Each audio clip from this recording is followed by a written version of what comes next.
People, I want you to know this certain fact, this disturbing fact. The fact is, in the year 2050, the population of Indians, the population within this subcontinent, within this triangular landmass, small landmass, surrounded on three sides by water and in the north, Himalayas. Small, little world. Small world. There are going to be 2 billion people by 2050. I want you to visualize that. 2 billion people in such a small land. China is much larger than India, and their population will be less than a billion in the year 2050. Russia, largest country on earth, their population is nowhere close to what it is even now, what we have. USA, a country that spreads from ocean to ocean, as wide as a continent, and amongst the most fertile land in this planet. Their population is merely 320 million.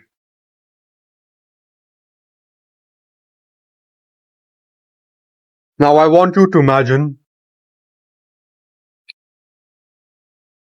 that there is a man. He has money, just enough for one plate of rice. Because he's a worker, he's a common man. He does not afford to have a lot of food.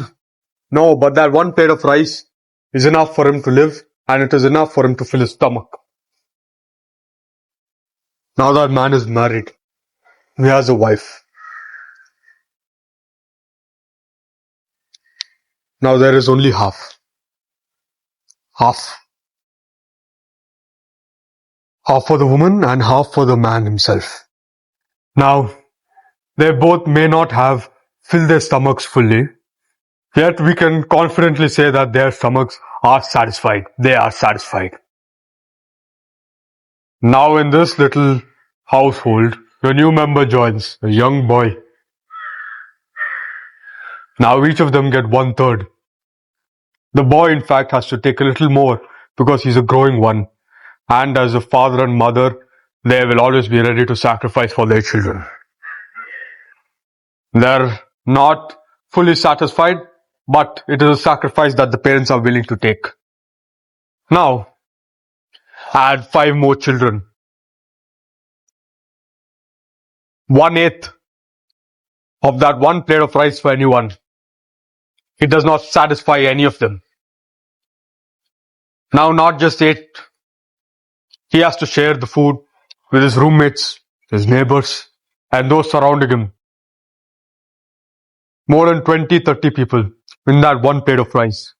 Now I tell you, is there any difference between starving to death or having that tiny morsels of 5-6 grains?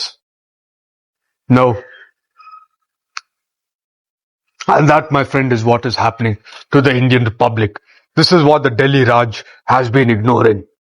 They want us to be focused on rubbish issues, while this is the root cause of every single issue in our nation. If you think of it, this is the root cause. Low income, this is the cause. High inflation, this is the cause.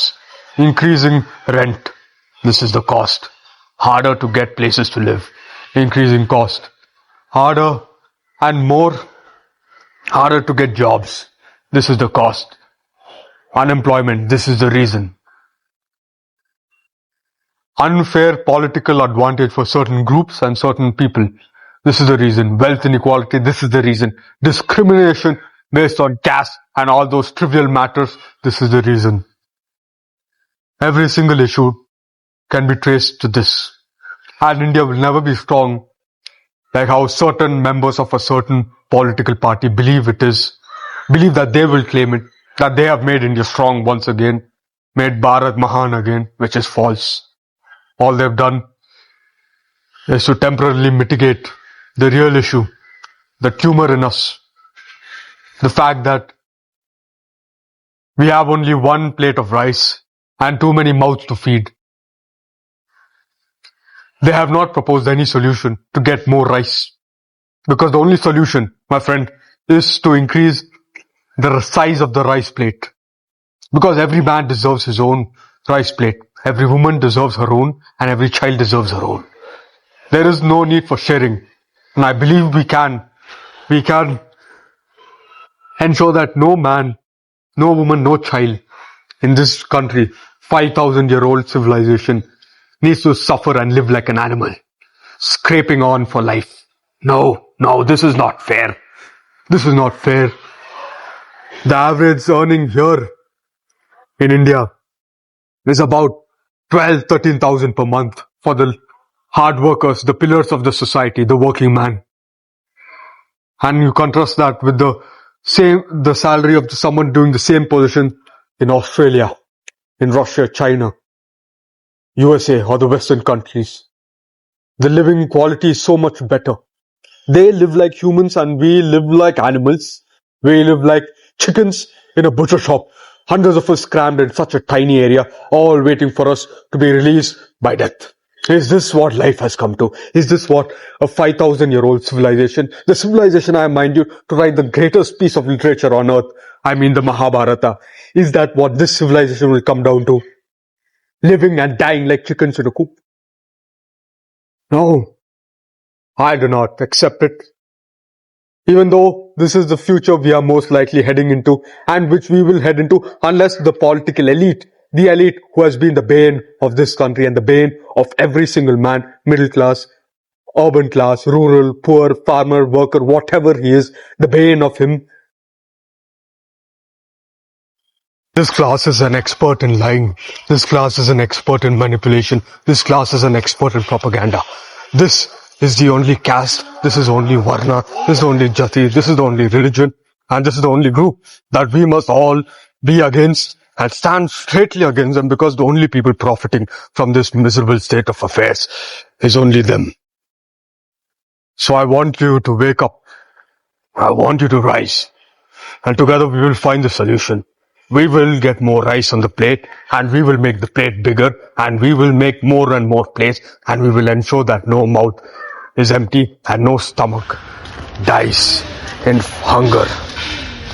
Jai Bharat.